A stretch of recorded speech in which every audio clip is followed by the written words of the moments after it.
आप देख रहे हैं इंडिया न्यूज राजस्थान। मैं हूं आपके साथ प्रशांत कटारे। जी हां, जोधपुर में एक अनोखे ढंग के मेले का आयोजन हुआ जिसमें महिलाएं पुरुषों पर लाठियां भांजती हैं। इनका ऐसा मानना है कि जिस पुरुष पर लाठी पड़ती है उसे माता की कृपा से अच्छा जीवन साथी मिल जाता है। इस मेले में महिलाओं का बोलबाला होता है जिसमें वो अलग अलग ढंग के स्वांग रचती हैं।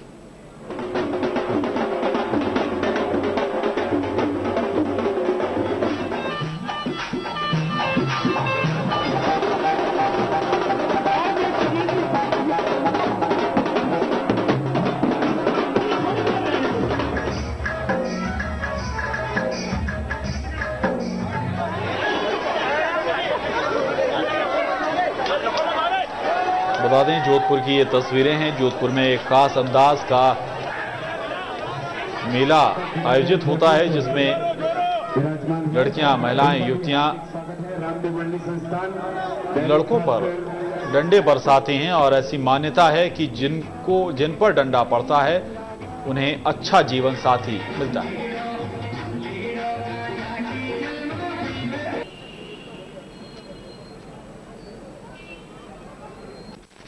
55 साल से पूज रही हूँ और 55 साल से यहाँ मेला कर रहे हैं। और ये गवर माता ऐसी है कि सबको सबाक देती है और सबाक के लिए ये पूजते हैं।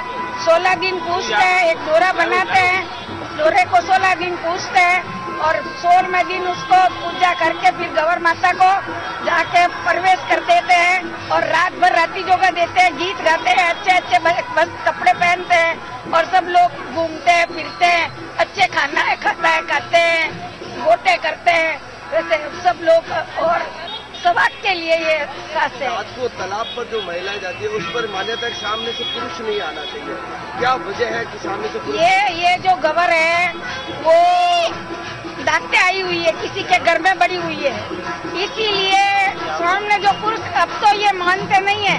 पहले तो जो पुरुष सामने आ जाता तो औरत मुड़ जाती और औरत होती तो पुरुष मुड़ जाते, क्योंकि ये अब सुकन गिनते हैं। ये इनके धनी तो है नहीं, ये तो दिंगा गवर है, ये तो दांतें बड़ी हुई है, इसीलिए इसको दिंगा गवर बोलते हैं और इसीलिए सब ये सवाक के लिए पूछते हैं। क्या नाम है आपका? मेरा चांद कौर रोहित। यहाँ 2 गवर होती है, एक छोटी गवर, इसको बड़ी गवर कहते हैं, ढींगा गवर कहते हैं इसको। इन गवर का बहुत भारी महत्व है क्योंकि गवर नाते गई उन बाद ने पूछनी शुरू करी है। इन्हें वीडियो रोकिया वे भी पूछे क्योंकि इन गवर का बहुत भारी महत्व है। इन गवर का महत्व है तो संस्कृति जिंदी रखने वास्ते और हर फंक्शन मनावे और तो सब बहुत भारी पूजा करें। कम से कम 4 बजे तक या 5 बजे तक पूजा और बाद में खाया करें। इन गवर का महत्व रमोने हर व्यक्ति ने इन्हें जान होना चाहिए, मगर इनका महत्व थोड़ा यूं कर दिया है कि मेरे से बहुत और उग्र रूप दे दिया है। बाकी लेडीज रो मिलो है, लेडीज सब ज्यादा रात भर घूमिया करें, कुछ लोग मिल जा कर जाओ बात अलग है, मगर अब आजकल इन महत्व एक कर दिया है, ना तो इन कोई प्रशासन इस बारे ध्यान दे रही है ना जनता दे रही है। आ गवर तो बहुत भारी महत्व गवर है, इन गवर बहुत। बता दें, जोधपुर की तस्वीर। जोधपुर में अनोखा उत्सव मनाया जाता है, अनोखा मेला यहां पर लगता है और जिसमें युवाओं पर डंडे बरसाती हैं युवतियां। ऐसी मान्यता है कि इससे युवकों को बेहतर, लोगों को जीवन साथी मिलता है।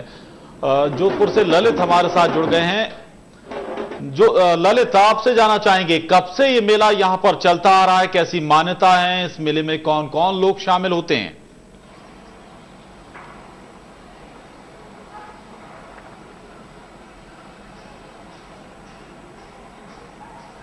देखिए, ये करीब 55 साल पुराना संस्कृति है। जोधपुर से लगातार हर साल इस मेले को आयोजन होता है और खास तौर पे जो ब्राह्मण समाज है वो इसका कहीं ना कहीं आयोजन करता है।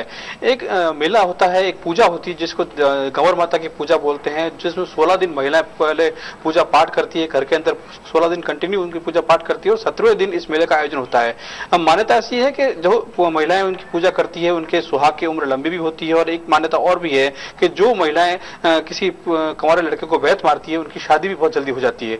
तो हर साल इस मेले का आयोजन होता है। कल भी करीब पूरी रात महिलाओं का राज होता है। उस दिन महिलाएं अलग अलग तरह के स्वांग रचती हैं और जो मन में आए, जो उनके मन में आए, वो उस मन में अपनी पूरी जो मन की इच्छा है वो पूरी करती है। ललित, आपने बताया 55 साल से ये मेला ऐसे ही चलता चला आ रहा है। आखिर इस मेले की नींव कैसे पड़ी?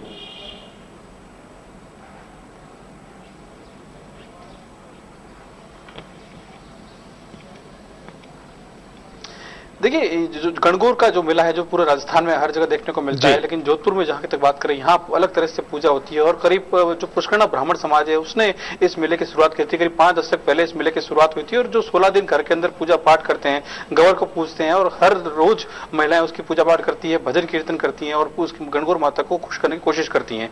तो वही 17वें दिन इस मेले का आयोजन होता है। और ऐसी मान्यता है कि 16 दिन पूजा पाठ करने के बाद इस जो गौर माता है उसका विसर्जन करना होता है। तो 17वें दिन पूरी रात महिलाएं स्वांग रचती हैं। पूरे रात जो भीतरी शहर का इलाका है वहां पे अपने अलग तरह के स्वांग रच के अपनी जो मन में इच्छा है वो पूरा करती है। और उसके बाद सुबह 6 बजे गौर माता का जो तालाब है वहां पे, जिसको भीतरी शहर के इलाके का तालाब कहा जाता है, उसके अंदर उसका विसर्जन करता है। तब इसकी पूजा खासतौर पर कहा जा सकता है कि पूजा पाठ का जो लाभ है वो लाभ मिलता है। तो इस तरह से ये आयोजन चला आ रहा है, करीब 5 दशक से चला आ रहा है। और कल भी इसको धूमधाम से मनाया गया। हर तरह की महिलाओं ने पूरे जोधपुर शहर इस पूरे मेले में, और खासतौर पर देश विदेश से लोग भी इस मेले को देखने आते हैं। बिल्कुल बिल्कुल। आखिर लंबी पूजा के बाद आखिर में ये मेला आकर्षण का केंद्र बना। 16 दिन लगातार पूजा होती है। इसके बाद इस मेले का आयोजन होता है। इसमें बड़ी संख्या में युवक युवतियां भी शामिल होते हैं। आपने आकर्षण का केंद्र आपने यहां बताया, क्या देशी विदेशी सैलानी भी इसमें शरीक होते हैं, शिरकत करते हैं?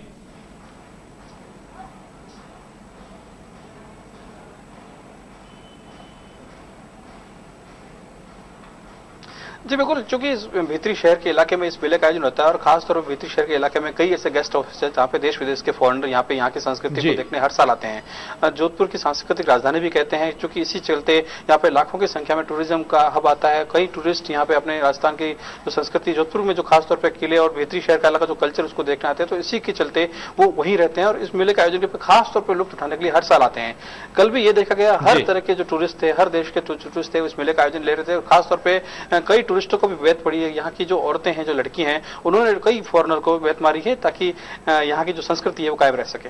बिल्कुल, संस्कृति कायम रह सके। आपसे और जानना चाहेंगे, आखिर जो बैत लोगों को मारे जाते हैं किस तरह के होते हैं, किस लकड़ी के होते हैं, कहीं लोगों को लग तो नहीं जाते हैं, ये भी बताइए विस्तार से।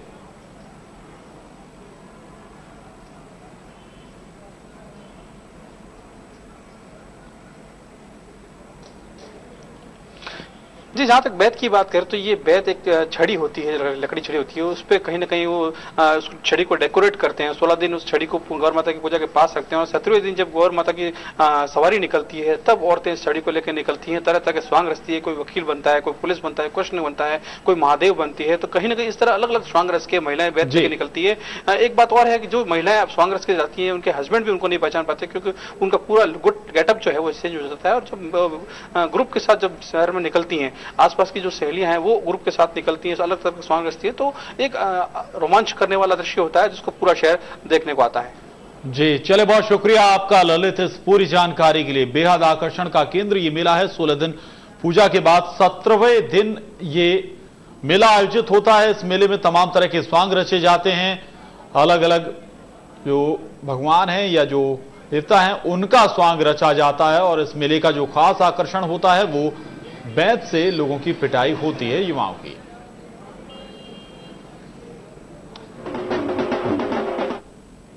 और चलिए अब रुक कर रहे हैं बांसवाड़ा का। बता दें, बांसवाड़ा